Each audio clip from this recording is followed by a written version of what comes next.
आइए आप लोग के बीच एक सुंदर प्रस्तुति देने जा रहे हैं हम लोग लोकगीत के माध्यम से। होली गीत, मैथिली होली गीत है, पारंपरिक गीत है। और होली तो आप जानते ही है, साल में एक बार आता है। रंग बिरंगे देखने को मिलता है, अबीर गुलाल से सभी लोग होली खेलते हैं, फूलों से खेलते हैं, अनेक चीज़ों से होली खेली जाती है। हमारे यहाँ का एक रीति रही है, रिवाज रही है, और ये प्राचीन काल से ही रहा। इसको हम लोग दर्शाते हैं मैथिली गीत, पारंपरिक गीत के माध्यम से।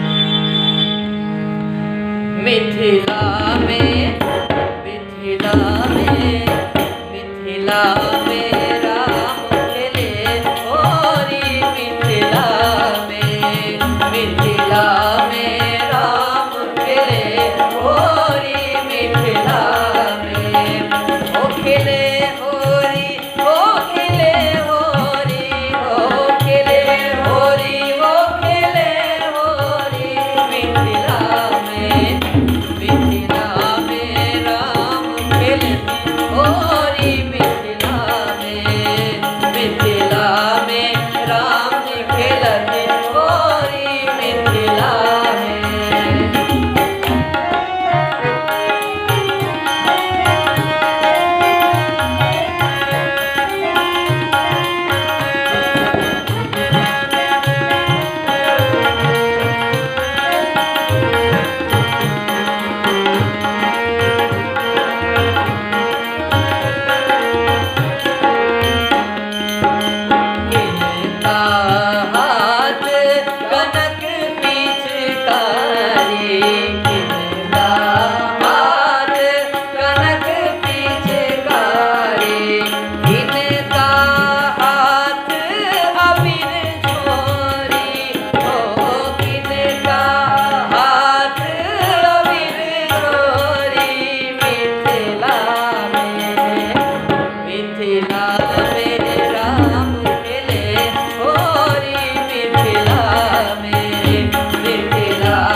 जाने